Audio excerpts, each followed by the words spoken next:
Assalamualaikum warahmatullahi wabarakatuh. Assalamualaikum warahmatullahi wabarakatuh. Bismillahirrahmanirrahim. Wala hawla wala quwwata illa billahil aliyyil azim.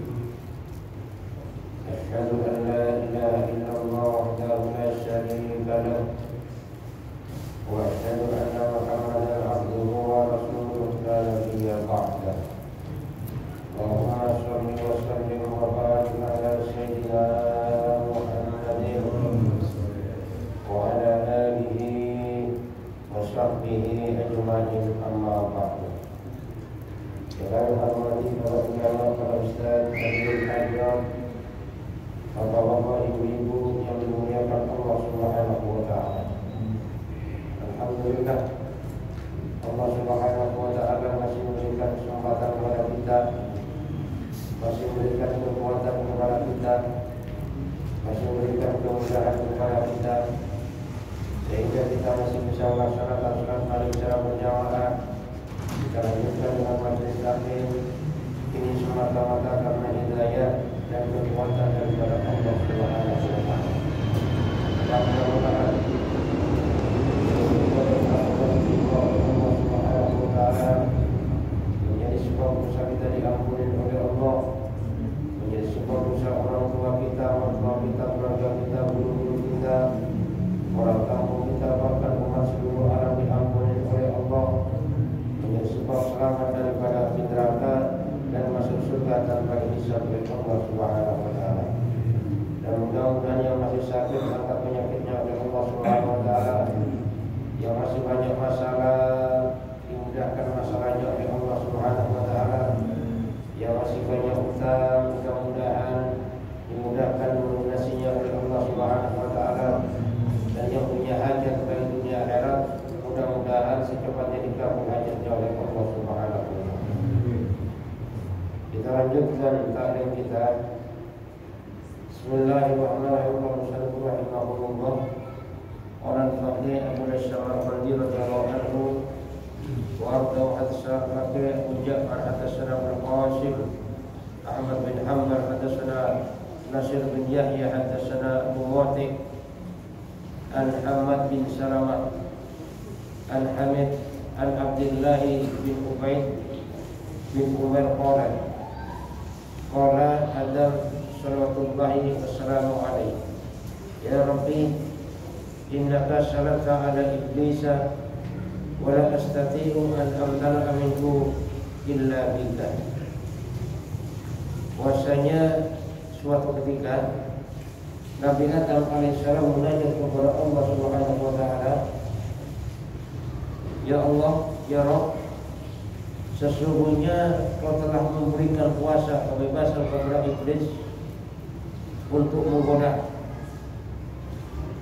dan saya tidak mampu untuk menahan daripada godaan iblis tadi kecuali dengan pertolongan-Mu, ya Allah. Ini Nabi Adam alaihissalam risau kepada anak cucunya, karena Nabi Adam saja yang sudah di surga tergoda oleh iblis, apalagi yang masih belum di dalam surga, apalagi anak cucu Adam ini. Ini dirisaukan oleh Nabi Adam alaihissalam karena iblis ini sudah diberikan kebebasan oleh Allah Subhanahu wa taala untuk menggoda anak Adam sebanyak-banyaknya. Dengan tujuan apa? Dengan tujuan agar supaya jadi temannya di neraka. Jadi yang dipikirkan iblis cuma satu, gimana orang tergelincir ke neraka. Itu aja.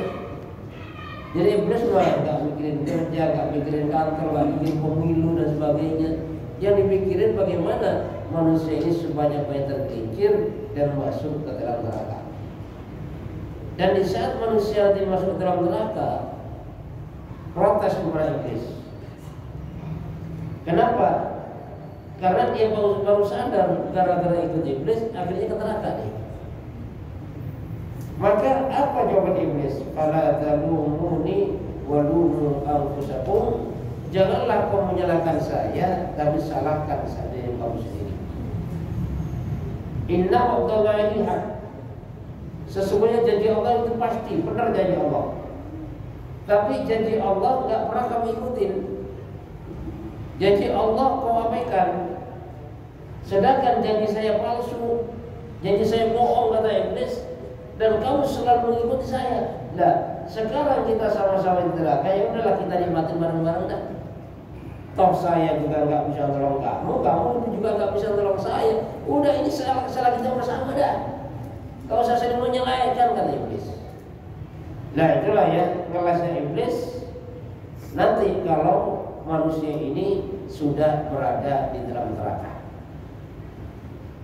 Karena di saat iblis ini dikutuk oleh Allah Subhanahu wa taala, maka dua permintaan. Apa? Permintaan pertama, fa'anzirni ila yaumil ba'tsun. Ya Allah, panjangkan umur, sampaikanlah besok sampai hari kiamat. Itu kata iblis. Dan permintaan iblis itu dikabulkan oleh Allah. Makanya iblis kata kagak mati-mati, beranak terus kagak mati-mati. Makanya semakin hari semakin banyak. Dan yang kedua, agar supaya diberi izin oleh Allah untuk menggoda manusia sebanyak-banyaknya. Makanya diizinkan oleh Allah Subhanahu wa taala kecuali hamba Allah yang ikhlas. Itulah yang tidak bisa digoda oleh iblis laknatullah alaih. Jadi iblis ini berbagai macam godanya. Makanya dengan satu cara nggak bisa, dengan cara yang lain. Pendek kata berbagai macam cara, intinya bagaimana manusia tergelincir dan masuk neraka. Itu intinya. Nah makanya Nabi Adam alaihissalam merisaukan anak cucunya. Bagaimana anak cucunya? Dengan tipu daya daripada yang namanya iblis. Karena ada satu keterangan dalam kitab Jami' Al-Akhbar besok pada hari kiamat, Nabi Adam diperintahkan oleh Allah Subhanahu wa taala untuk mengambil daripada anak cucunya. Karena semua manusia ini anak cucu Nabi Adam. Karena Nabi Adam yang pertama kali ada di dunia, Nabi Adam dan istrinya Hawa. Nabi Adam turun di Bukit Prada, India yang sekarang masuk Sri Lanka, dan Siti Hawa di Jeddah bertemu di Jabal Rahman. Jadi semua orang yang ada di dunia ini itu anak cucu Nabi Adam. Makanya kita bahwa ini kita keturunan Nabi kita. Nabi siapa? Nabi Adam. Jadi sangat risau Nabi Adam. Makanya besok pada hari kiamat diperintahkan oleh Allah Subhanahu wa taala agar supaya mengumpulkan daripada anak cucunya.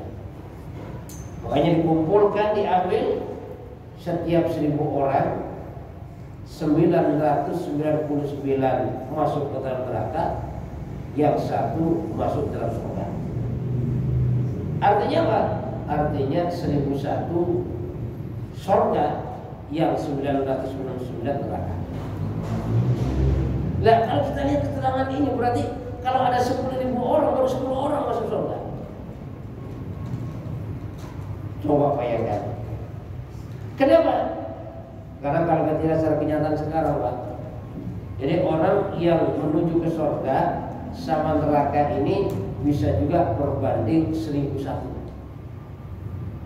Jadi yang satu menuju surga, yang lainnya tadi menuju neraka. Dan yang menuju surga pun itu masih angkutan-angkutan. Ya. Ibadah semalas-malasan, masih kadang-kadang. Artinya apa? Artinya dalam kehidupan dunia ini kalau kita lihat kenyataan yang ada, ternyata manusia ini lebih condong ke neraka daripada ke surganya Allah Subhanahu wa taala. Itulah yang dirisaukan oleh Nabi Adam alaihissalam terhadap anak keturunannya termasuk kita. Ya, kalau kita lihat Pak, satu kampung saja misalnya ada 100 orang. 100 orang ini belum tentu ada 90 orang yang sholat. Dan belum tentu ada 50 orang yang mursyid. Artinya apa? Artinya lebih banyak orang yang tidak melaksanakan agama, menjalankan agama daripada orang taat kepada Allah. Nah, itulah menjadi kerisauan daripada Nabi Adam alaihissalam agar supaya Allah ini memberikan pertolongan kepada anak cucunya daripada godaan iblis. Maka Nabi Adam munajat kepada Allah tadi ya, bahwasanya Allah memberikan kebebasan kepada iblis dan tidak bisa seorang pun yang bisa menahan kecuali dengan pertolongan Allah Subhanahu wa taala. Dari sini Allah menjawab, la yuladu laka waladun illa wakaltu alaihi yafadhuhu makari iblis alaihi la'nah wa min kuruna isu. Jawaban Allah Subhanahu wa taala, ya Adam, bahwasanya tidak ada satu orang pun yang lahir dari para cucumu nanti kecuali saya berikan 2 malaikat untuk menjaga daripada yang namanya godaan iblis. Wa min kuruna isu, dan termasuk daripada korin yang selalu mengajak kepada keburukan. Ya, ada iblis, ada korin. Korin itu siapa? Korin itu saudara kita yang dari bangsa jin. Jadi setiap kita Pak punya saudara kembar daripada yang namanya bangsa jin, yang disebut dengan korin. Kalau di Jawa biasanya kan disebut dengan apa itu dulur papa kalau mau pancer ya, takar tawa adi hari-hari. Itu adalah korin yang selalu mengajak orang keburukan. Itu diberikan 2 malaikat oleh Allah Subhanahu wa taala untuk menjaga.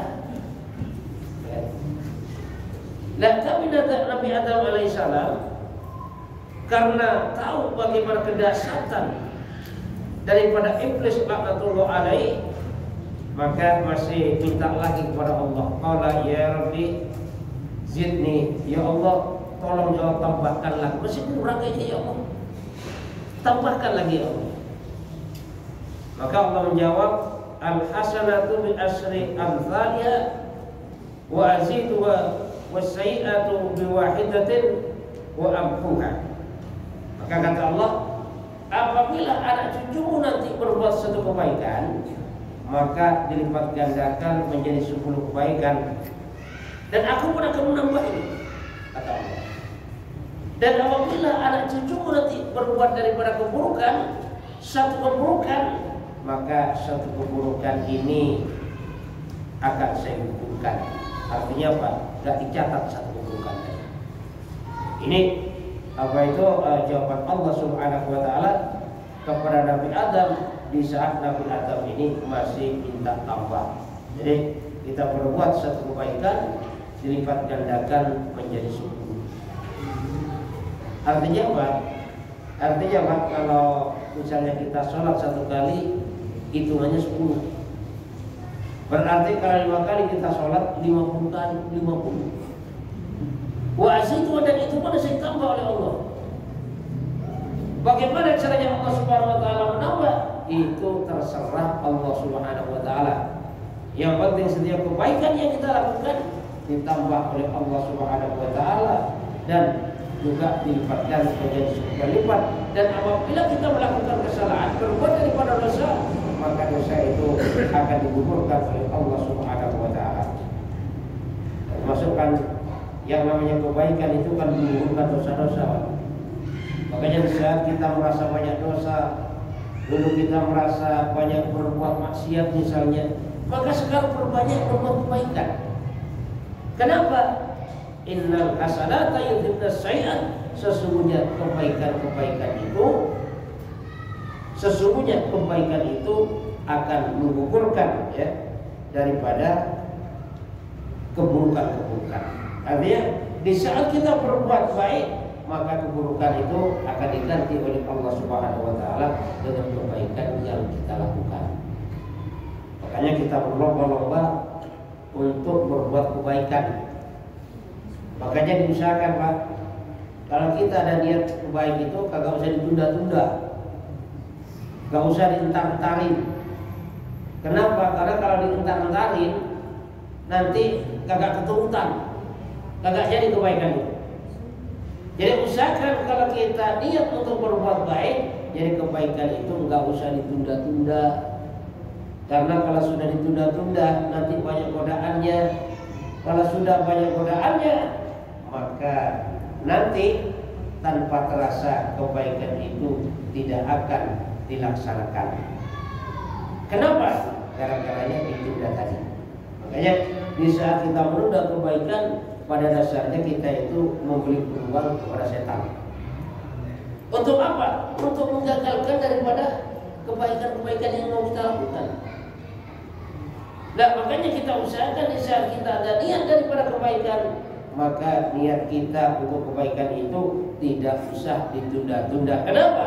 Karena kalau kita menunda daripada kebaikan, sama halnya kita membuat ruang untuk setan agar supaya setan tadi menggoda kita sehingga kita tidak melaksanakan daripada yang namanya kebaikan.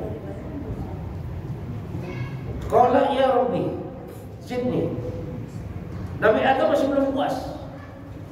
Ya Allah, tambahkan lagi ya Allah, masih kurang ya Allah. Karena melihat kondisi nanti anak cucunya yang lemah-lemah, ya, maka Nabi Adam masih minta tambah lagi. Maka qala Allah Subhanahu wa ta'ala at-taubatu maqbulatun ma damatir ruhu fil jasad. Kata Allah bahwasanya taubat akan diterima selagi rohnya masih di jasad. Misalnya orang banyak berbuat dosa, rohnya masih di jasad, taubat diterima oleh Allah. Itu saking kasih sayangnya Allah Subhanahu wa ta'ala. Cuman ya jangan gini, udahlah saya berbuat dosa nanti kan tobat. Yang jadi masalah ini dikhawatirkan setelah kita berbuat dosa ternyata kita nggak ada kekuatan untuk bertobat. Ini yang jadi masalah. Kenapa? Karena kalau tanpa kekuatan Allah kita istilahnya banyak istighfar aja nggak akan mampu kita, nggak kuat kita. Baca sholawat aja berat rasanya, baca Quran berat rasanya. Nah makanya kita jangan sampai berbuat yang seperti itu dengan alasan nanti kan tobat. Yang dikhawatirkan itu kita tidak ada kekuatan melaksanakan tobat kepada Allah Subhanahu wa ta'ala. Makanya cukuplah dosa-dosa dulu yang pernah kita perbuat dan sekarang kita perbanyak taubat kepada Allah Subhanahu wa ta'ala. Dengan harapan apa? Dengan harapan taubat kita diterima oleh Allah Subhanahu wa ta'ala. Karena sudah janji Allah selama roh itu masih di jasad, maka siapapun yang bertobat akan diterima oleh Allah Subhanahu wa ta'ala. Bahkan ada keterangan lain, innallaha yaqbalu taubatal abdi ma lam yughargir. Allah Subhanahu wa ta'ala ini akan selalu menerima taubat seorang hamba ma lam yughargir, selagi nyawa belum tenggorokan. Berarti kalau nyawa masih di dada, tak taubat diterima oleh Allah. Jadi udah di dada udah ngapa udah. Mau taubat diterima oleh Allah. Cuman permasalahannya bisa atau enggak, itu lah yang jadi masalah. Ya. Tapi di saat sudah di kerongkongan, sudah ditenggorokan, maka pada saat itu taubat sudah ditutup oleh Allah Subhanahu wa ta'ala. Ya, contohnya kayak Fir'aun dulu. Fir'aun itu kan gagah. Pokoknya Nabi Musa itu dikejar-kejar terus. Padahal Nabi Musa itu salahnya apa gitu. Tapi Fir'aun itu benci banget sama Nabi Musa. Padahal Nabi Musa minta duit juga enggak, mau merebut kerajaannya juga enggak, tapi benci banget kepada Nabi Musa. Jadi dengan berbagai macam cara Nabi Musa ini mau dibunuh oleh Fir'aun. Tapi karena Nabi Musa selalu dilindungi oleh Allah Subhanahu wa ta'ala, jadi Fir'aun ini selalu mengalami daripada yang namanya kegagalan. Karena Nabi Musa ini sudah dianggap duli oleh Fir'aun. Karena dulu Fir'aun pernah mendengar dari tukang ramalnya suatu saat nanti akan ada bayi lahir, dan bayi itulah yang akan menghancurkan daripada kerajaannya. Nah, karena mendengarkan ramalan yang semacam itu, maka Fir'aun laknatullah alaih membuat kebijakan. Jadi kebijakan yang tidak bijaksana. Apa kebijakan Fir'aun? Laki dan perempuan, suami istri nggak boleh kumpul. Coba bayangkan, kan nggak enak, Pak. Apalagi masih muda, nggak boleh kumpul sama istri, kan repot urusan. Ya barangkali kalau udah tua nggak masalah lah yang boleh kumpul lah, nggak dilarang aja udah nggak kumpul misalnya kan. Tapi kalau udah muda kan masalah yang udah muda. Dan setiap bayi yang lahir laki-laki maka harus dibunuh. Itu kebijakan daripada Fir'aun laknatullah alaih. Kenapa? Karena Fir'aun ini merasa ketakutan, sehingga dengan kuasa Allah Subhanahu wa taala diam-diam ketemulah ibu Fir'aun atau ibu Nabi Musa dan bapak Nabi Musa sebagai suami istri, ya. Ya mungkin kalau bahasa kita mojok bentar lah gitu. Tapi ternyata jadi hamil. Setelah kelahiran Nabi Musa alaihissalam, bingung juga ibunya, taruh mana nih anak laki-laki? Tahu Fir'aun itu dipotong dia anak. Yang akhirnya diilhamkan oleh Allah Subhanahu wa taala pada ibunya Nabi Musa agar supaya dihanyutkan di dalam peti ini bayi. Maka dihanyutkan oleh ibunya. Tapi janji Allah, tenang saja, saya kembalikan kepadamu, kata Allah. Yang namanya seorang ibu Pak punya anak, Masya Allah, itu kan cintanya sangat luar biasa. Tapi karena demi keselamatan anaknya, perintah Allah Subhanahu wa taala laksanakan, dihanyutkan itu anak. Maka sebagai riwayat, Nabi Musa alaihissalam ini petinya yang membawa tadi itu jalannya bukan ikut arus aliran air, tapi ternyata melawan daripada arus. Ini kan ajaib, Pak. Ya istilahnya gini kan, kalau dari Bogor ke Jakarta itu wajar. Nah kalau dari Jakarta ini, misalnya ada orang hanyut ke Bogor, kan ini kan sangat luar biasa, ajaib ini. Nah itulah yang terjadi kepada bayi Nabi Musa alaihissalam. Jadi melawan arus, melawan air, sampai akhirnya sampailah ke istana Fir'aun laknatullah alaih. Maka di situ ketemulah oleh istri Fir'aun yang bernama Asia binti Muzahim. Diambillah oleh Asia. Fir'aun tahu ini anak nanti yang akan menghancurkan saya. Tahu dia hatinya.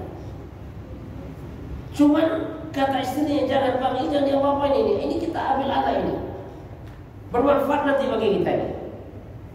Sehingga Fir'aun tunduk kepada istrinya Asia binti Muzahim tadi. Sehingga Fir'aun walaupun galak gagah, tapi tidak bisa berbuat apa-apa di depan istrinya. Ini Fir'aunnya. Makanya kalau kita lihat sejarah ini, Pak, Fir'aun saja tunduk di depan istri kan, apalagi orang zaman sekarang, Pak.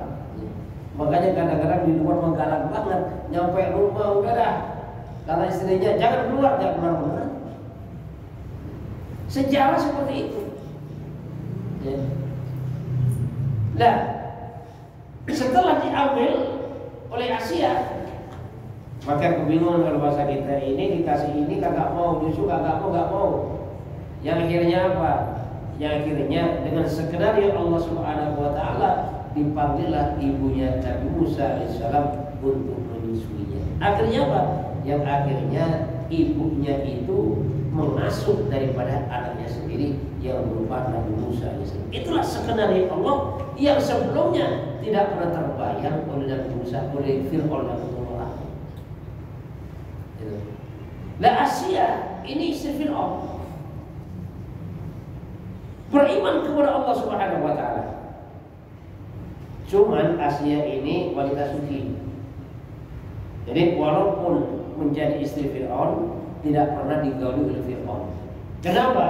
Karena saat Fir'aun mau menggaulin, maka datanglah iblis perempuan yang menyerupai daripada yang berubah daripada Asia tadi. Sehingga apa? Sehingga Fir'aun yang menggauli daripada iblis. Dikira Fir'aun tadi Asia, padahal Asia itu gak tersentuh oleh Fir'aun, gak terrodai oleh Fir'aun. Karena Aisyah ini, Asia ini adalah wanita yang beriman kepada Allah Subhanahu wa taala. Sampai akhirnya besar-besar, ya. Kalau bahasa kita ini Nabi Musa agak menggebaskan juga nih kan. Udah yakin kalau Fir'aun ini anak yang menghancurkan saya. Goda dulu sama Fir'aun. Makanya kata Asia, bang, ini anak masih kecil bang, gak ngerti apa-apanya anak ke sini. Tapi Fir'aun gak terima kayaknya.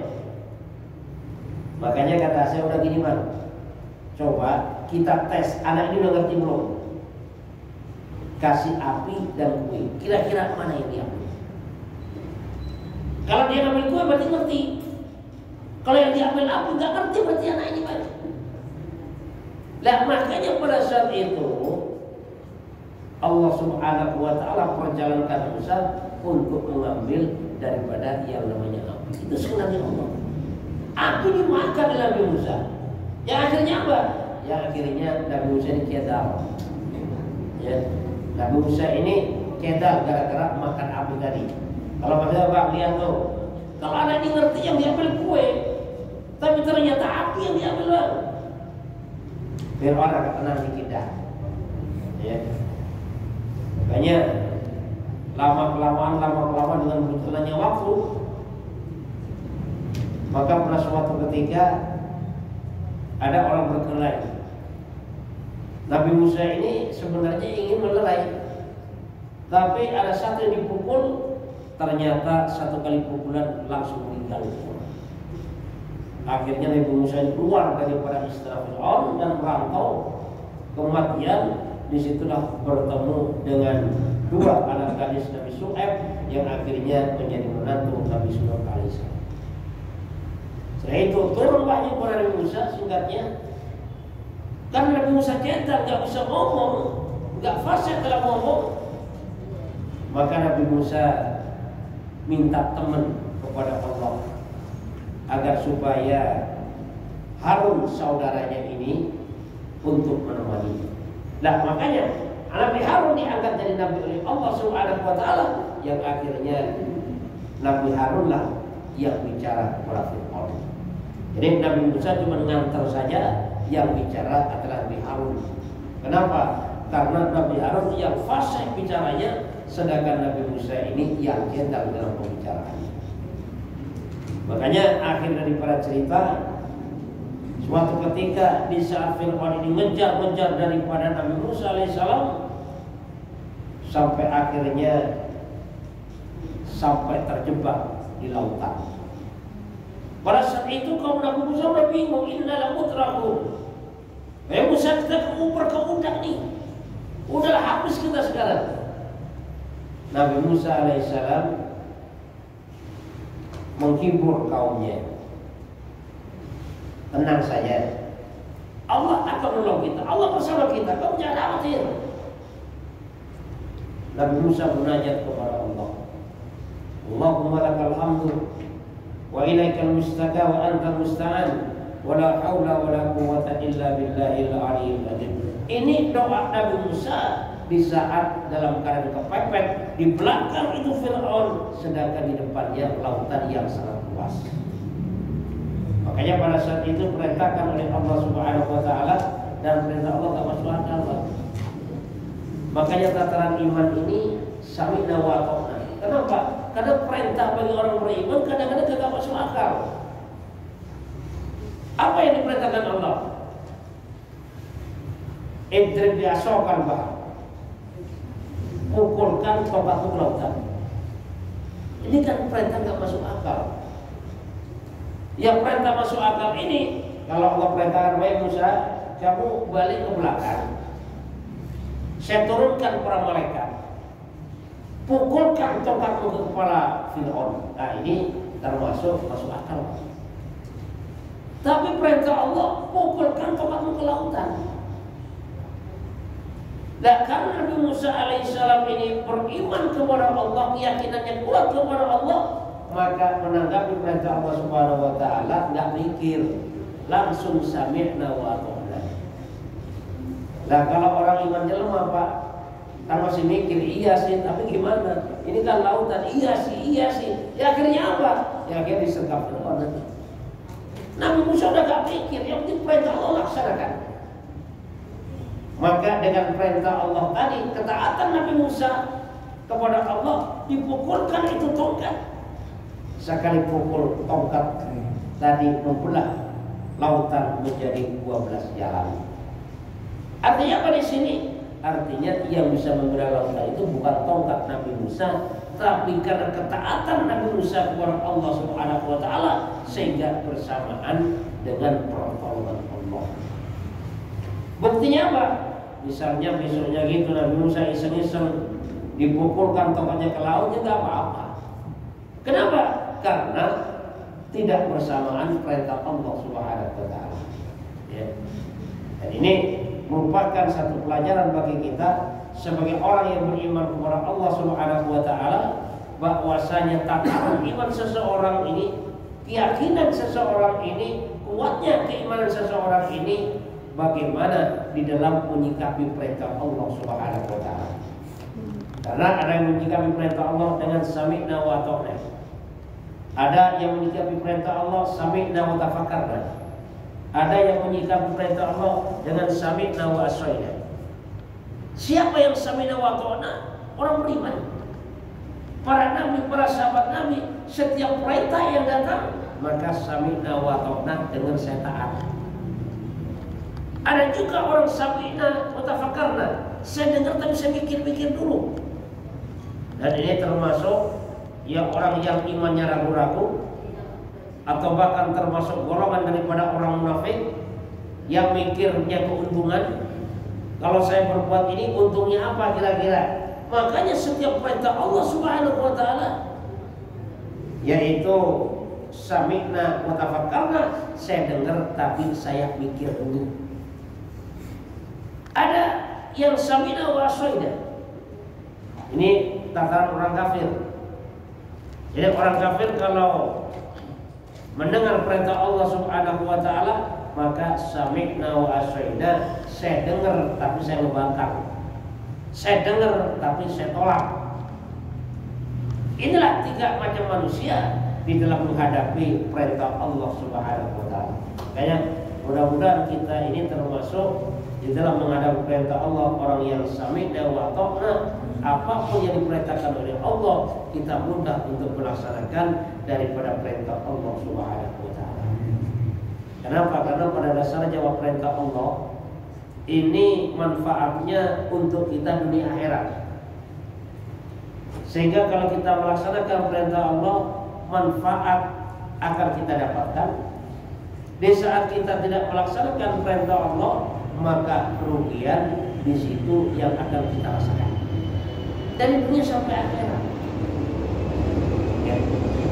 Nah, maka disinilah ya perlunya bagaimana agar supaya kita itu selalu menjaga daripada perintah Allah. Kapan perintah Allah itu datang? Sebenarnya kalau kita bicara masalah perintah Allah, ini 24 jam ada perintah Allah. Mulai bangun tidur sampai tidur kembali. Yang dimana pelaksanaannya yaitu dengan sunnah daripada Rasulullah SAW. Sehingga apa? Sehingga kita laksanakan perintah Allah dengan ikut sunnah Rasul, maka nilainya ibadah di hadapan Allah Subhanahu wa taala. Jadi misalnya kita makan, ikut perintah Allah walaupun sifatnya mubah, tapi kalau kita laksanakan makan tadi dengan ikut contoh Rasul, maka nilainya ibadah di hadapan Allah Subhanahu wa taala. Kita tidur ikut sunnah Rasul, ibadah kita. Kita apapun yang kita lakukan ikut sunnah Rasul, ibadah kita di hadapan Allah Subhanahu wa taala. Dan ibadah ini adalah bekal yang akan kita bawa dari dunia sampai kelak menghadap Allah Subhanahu wa taala. Makanya Pak, jangan sampai kita hidup di dunia ini enggak ibadah. Kenapa? Orang yang tidak beribadah kepada Allah ruginya dunia akhirat. Bahkan kita bedanya dengan binatang, yaitu ibadah. Coba ada kegiatan binatang itu kan hanya makan, minum, kerja, tidur, kawin. Itu kegiatan binatang. Dan manusia sama. Makan, minum, kerja, tidur, kawin. Bedanya apa? Manusia ini ada perintah ibadah kepada Allah Subhanahu wa taala. Jadi kalau hidupnya orang tidak beribadah, tidak ikut sunnah Rasulullah SAW, maka kegiatan sehari-harinya cuma makan, minum, tidur, dan kawin. Jadi gak beda dengan binatang. Nah itulah pentingnya bagaimana kita menjaga ibadah kepada Allah, kita perbanyak taubat kepada Allah. Karena berapapun dosa kita, bagaimanapun besarnya dosa kita, maka pengampunan Allah Subhanahu wa taala pada dasarnya lebih besar daripada yang namanya dosa kita. Makanya kata Allah Subhanahu wa taala, selagi rohnya masih di dalam jasad, maka disitulah taubat akan diterima oleh Allah Subhanahu wa taala. Walaupun misalnya dulu banyak dosa, menjadi preman misalnya kan, sholat maka gak pernah, dosa mulu tiap hari, mau tobat, diterima tobatnya oleh Allah Subhanahu wa taala. Ya. Itulah merupakan satu kemurahan daripada Allah Subhanahu wa taala kepada hambanya, dan Allah Subhanahu wa taala yang memanggil kita, memerintahkan kita agar supaya kita itu ila dari salam. Dari salam apa? Yaitu masuk ke dalam surganya Allah Subhanahu wa taala. Di surga lah termasuk kenikmatan yang di situ yang tidak bisa terbayangkan. Coba bayangkan di dunia saja Pak, udah kayak gini nikmatnya, padahal satu nikmat, satu rahmat dibagi oleh seluruh dunia, dibagi kepada binatang, kepada tumbuhan. Itu saja kita masih merasakan seperti ini, apalagi 99 rahmat nikmat besok di akhirat yang Allah Subhanahu wa taala, maka tidak bisa dibayangkan bagaimana kenikmatan yang akan diberikan oleh Allah Subhanahu wa taala. Mudah-mudahan Allah Subhanahu wa taala berikan kemudahan kepada kita untuk selalu taat kepada Allah, beribadah kepada Allah. Mudah-mudahan setiap ilmu yang kita dapatkan dimudahkan oleh Allah untuk mengamalkan dalam kehidupan kita, menyampaikan kepada saudara-saudara kita yang lainnya, dan mudah-mudahan kita menjadi penghuni surganya Allah Subhanahu wa taala. Subhanallah wa bihamdika, asyhadu an la ilaha illa anta, astaghfiruka wa atubu ilaik. Assalamualaikum warahmatullahi wabarakatuh.